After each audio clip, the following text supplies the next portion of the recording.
सभी साथियों का मेरे YouTube चैनल पे स्वागत है। दोस्तों, ब्रेकिंग न्यूज़ है।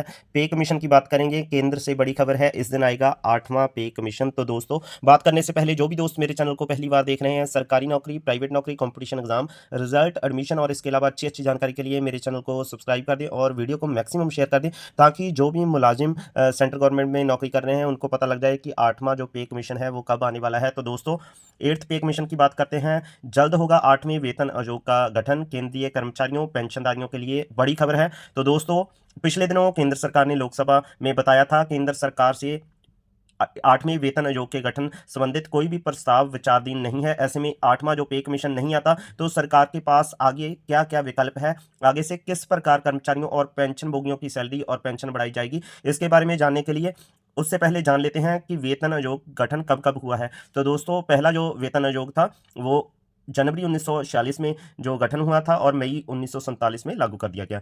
दूसरा वेतन आयोग अगस्त 1957 में गठन किया गया और लागू हुआ था 1959 में।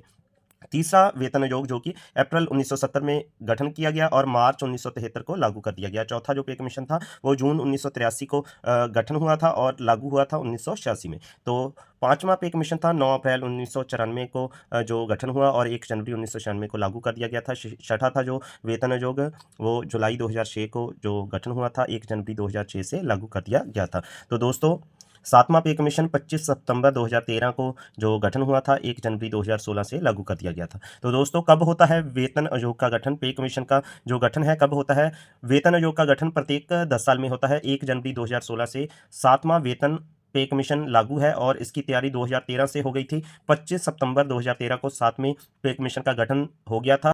इस वेतन आयोग में लगभग 54% सैलरी बढ़ोतरी हुई थी। तो दोस्तों, इसकी समय सीमा 31 दिसंबर 2025 को समाप्त हो रही है। उसके बाद 8वां वेतन आयोग है 2026 में प्रस्तावित है, लेकिन अभी तक इसको लेकर कमेटी का गठन नहीं किया गया है। उपरोक्त टेबल से स्पष्ट है कि यदि 2026 में वेतन आयोग का लाभ देने की मंशा सरकार की नहीं होती तो कमेटी का अब तक गठन हो जाता, क्योंकि इसकी तैयारी काफ़ी पहले से करनी होती है। तो दोस्तों, 2 फार्मूले हैं जिस पर सरकार विचार कर रही है। अब ऐसे में सवाल है कि अगर सरकार 8वां वेतन आयोग नहीं लगाती तो किस प्रकार से कर्मचारियों और पेंशनधारियों को सैलरी और पेंशन में बढ़ोतरी होगी। तो ऐसे में 2 फार्मूले पर सरकार विचार कर रही है। तो आपको बता दें कि इस फार्मूले में एक तो फार्मूला है एक्वायर्ड फार्मूले का नाम दिया गया है, दूसरा है परफॉर्मेंस स्किल्ड इंक्रीमेंट स्कीम।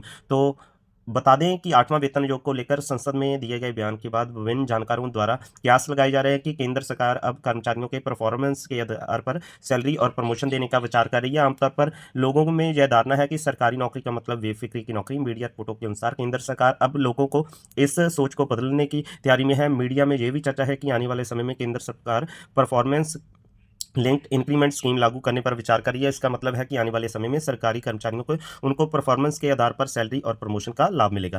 क्या है सरकार की तैयारी? तो मीडिया रिपोर्ट के अनुसार फिलहाल तो सरकार परफॉर्मेंस लिंक्ड इंक्रीमेंट स्कीम की तैयारी करती दिख रही है, क्योंकि सरकार एक तय सीमा तक डीए में बढ़ोतरी के बाद ऑटोमेटिक पे रिवीजन का ड्राफ्ट बनाने की तैयारी कर रही है, ताकि समय समय पर पे मैट्रिक्स के आधार पर अच्छे कर्मचारियों को प्रोत्साहित किया जा सके। फिलहाल यदि केंद्र सरकार परफॉर्मेंस लिंक्ड इंक्रीमेंट स्कीम पर आगे काम करती है तो इसके दायरे में केंद्र सरकार के 48 लाख से अधिक केंद्रीय कर्मचारी आएंगे। दूसरा फार्मूला है एक्राइड फार्मूला। तो केंद्र सरकार के अनुसार इसका मकसद है जो छोटे पद के कर्मचारी हैं, वेतन में सम्मानजनक बढ़ोतरी करना। आपको बता दूं कि मौजूदा सैलरी स्ट्रक्चर में ज़्यादातर सैलरी वाले कर्मचारियों को ज़्यादा फ़ायदा मिलता है। अगर हम इस फार्मूले की बात करें तो इसमें सबसे ज़्यादा फ़ायदा जो है वो सरकारी कामकाज में सुधार लाने के लिए किया जाएगा। मेहनती और काम के प्रति ईमानदार कर्मचारियों को इससे प्रोत्साहन मिलेगा। तो दोस्तों, इस फार्मूले के फायदे हैं, सरकारी कामकाज में सुधार आएगा, मेहनती ईमानदार कर्मचारियों को मिलेगा प्रोत्साहन, जो धूल खाती फाइलें हैं उनका तेजी से निपटारा होगा, निकम्मे कर्मचारियों की पहचान होगी, अच्छे कर्मचारियों का मनोबल बढ़ेगा। तो 2024 के अंत में 8th पे कमीशन है उसका गठन की घोषणा। हालांकि केंद्र सरकार के पूर्व नौकरशाहों एवं विभिन्न कर्मचारी संगठनों के नेताओं का मानना है कि सरकार द्वारा संसद में 8वां जो पे कमीशन है उसके संबंध में दिए गए बयान एक तकनीकी बयान है। इससे इस बात का अंदाजा नहीं लगाया जा सकता कि सरकार 8वां जो वेतन आयोग है वो नए फार्मूले पर विचार कर रही है। हालांकि क्योंकि 8वां जो पे कमीशन है 1 जनवरी 2026 से लागू होगा, जिसके तैयारी के लिए अभी काफ़ी समय शेष है। जानकारों का ये भी मानना है सरकार वर्ष 2024 के अंत में 8वें पे कमीशन का जो गठन है वो कर सकती है। तो दोस्तों, उम्मीद करता हूँ कि मेरे द्वारा दी गई जानकारी आपके लिए बेहतरीन होगी। इसी आशा के साथ आपसे विदा लेता हूँ। अगली वीडियो के साथ जल्द ही मिलेंगे। Thank you for watching my channel. Thanks once again to all my viewers.